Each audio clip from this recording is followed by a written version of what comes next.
সারা পৃথিবীর মানুষ টাইটানিক জাহাজের প্রতি যেই পরিমাণ ভালোবাসা এবং সমবেদনা রাখেন তা হয়তো অন্য কোনো দুর্ঘটনার প্রতি নেই। এই দুর্ঘটনা পৃথিবীর সবাইকে কাঁদিয়েছিল, যেখানে কোনো যুদ্ধ ছাড়াই হাজার হাজার মানুষ সমুদ্রের ঠান্ডা জলে প্রাণ হারিয়েছে। টাইটানিকের বিষয়ে আমরা অনেকেই জানি, কিন্তু কিছু আশ্চর্য তথ্য এমনও আছে যা আমরা জানি না। যেমন ধরুন, টাইটানিককে বাঁচানো যেত বা মৃত্যুর সংখ্যা অনেক কম করা যেত, কিন্তু কোনোটাই হয়নি। চলুন টাইটানিকের বিষয়ে আজ এমন কিছু তথ্য জেনে নেই এই ভিডিওর মাধ্যমে যা খুব কম মানুষই জানেন। আপনাদের সকলের সুস্বাস্থ্য এবং দীর্ঘায়ু কামনা করে আমি ফাতেমাতুজ জোহরা শুরু করছি আরও একটি নতুন ভিডিও। সম্পূর্ণ ভিডিওটি দেখার আমন্ত্রণ রইল। আর আমাদের ইনফোইনসেক চ্যানেলে নতুন হলে অবশ্যই সাবস্ক্রাইব করে দেবেন নতুন ভিডিওর আপডেট সবার আগে পেতে।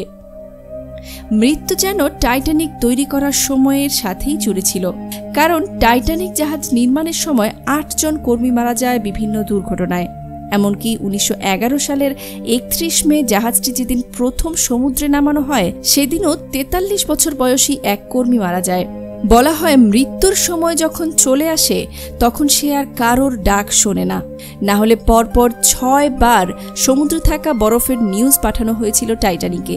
এমনকি তাদের গতি কম করার কথাও বলা হয়েছিল। ওইদিকে রাতে নজরদারি করার দূরবীন তারা ভুল করে নিয়ে আসেনি।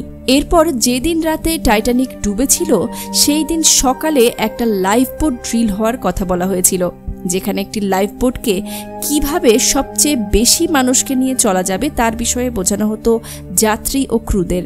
কিন্তু ভাগ্যের কি পরিহাস দেখুন, শেষ মুহূর্তে সেই ড্রিল বাতিল করে দেয়া হয়।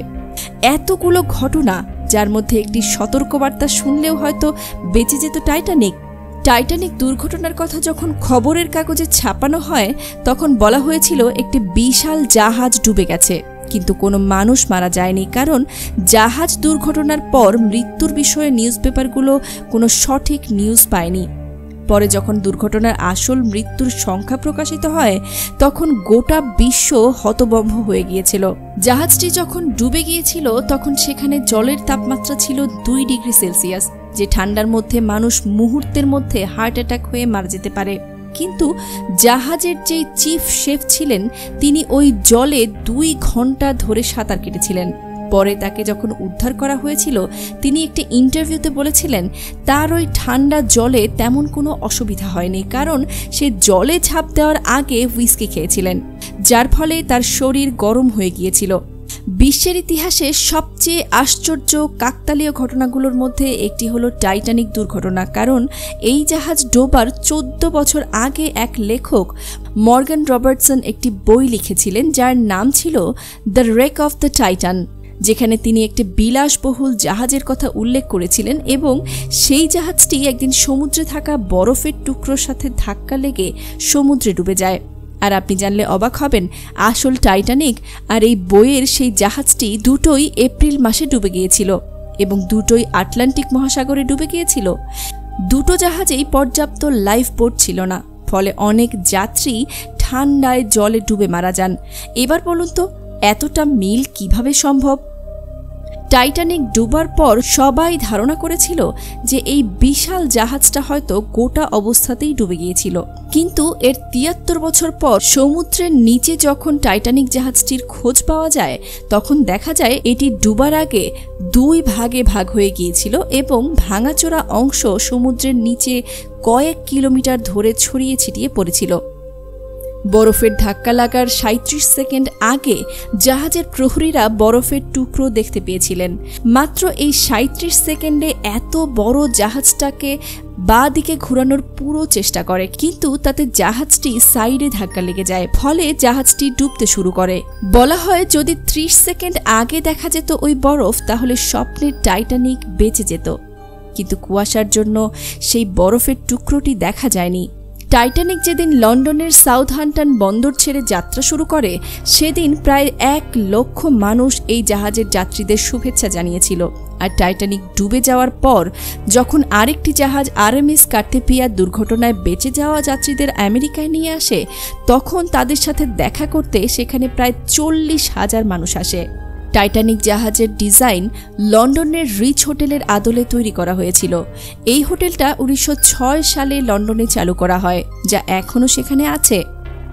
টাইটানিকে মানুষের পাশাপাশি অনেক কুকুর, বিড়াল এবং পাখি ছিল। বলা হয় জাহাজ ডোবার সময় এতে 12টি কুকুর ছিল, তার মধ্যে 3টি কুকুরকে বাঁচানো সম্ভব হয়েছিল, বাকি সমস্ত পশু পাখি মারা যায়।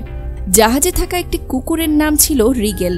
বলা হয় এই কুকুরটি জাহাজে থাকা অনেক মানুষের জীবন বাঁচাতে সাহায্য করেছিল। জাহাজ ডোবার পর অনেক খবরের কাগজে এই কথা তুলে ধরা হয়, তবে অনেকেই এই খবরটিকে মিথ্যাও বলে থাকেন। আপনার কি মনে হয়, এই কুকুরটি কি সত্যিই মানুষের জীবন বাঁচিয়েছিল? কমেন্ট বক্সে অবশ্যই আপনাদের মতামত জানাবেন। তো যাই হোক, টাইটানিক মুভিতে যেই ভালোবাসার গল্পটি দেখানো হয়েছিল তা কিন্তু সত্যি, তবে আসল গল্পটি একটু আলাদা ছিল। এই জাহাজে ইশাডর ও ইডা নামের 2জন কাপল ছিল। ইশাডর ছিলেন আমেরিকার একজন বড় ব্যবসায়ী। তারা দুজনে টাইটানিকের ফার্স্ট ক্লাসে যাত্রা করছিলেন এবং তারা 41 বছর আগে বিবাহ করেছিলেন। যখন টাইটানিক ডুবে যায় তখন সব যাত্রীরা লাইফ বোটে উঠেছিল, কিন্তু তখন ইশাডর তার স্ত্রী ইডাকে লাইফ বোটে তুলে দেয় এবং নিজে সেখানে উঠতে অস্বীকার করে। জায়গা ছিল লাইফ বোটে, কিন্তু ইশাডর বলে জাহাজে এখনো অনেক বাচ্চা এবং মহিলা আছে যারা জায়গা পায়নি। আমি কাপুরুষদের মতো লাইফ বোটে চড়ব না। তাকে অনেক বোঝানো হয়, কিন্তু সে মানা করে দেয়। শেষে ইডাও লাইফ বোট থেকে নেমে যায়, বলে আমি আমার হাজবেন্ডের সাথেই থাকবো। আমরা জীবনের শেষ মুহূর্ত পর্যন্ত একসাথে থাকার প্রতিজ্ঞা করেছি। তারপর ইডা তার জায়গা পরিচারিকাকে দিয়ে দেয়। প্রত্যক্ষদর্শীরা জানান শেষবার যখন তারা ইশাডর এবং ইডাকে দেখেছিল তারা একে অপরের হাত ধরে দাঁড়িয়েছিল। আপনি ইডার জায়গায় থাকলে কি করতেন? আমাকে কমেন্ট বক্সে জানাতে ভুলবেন না।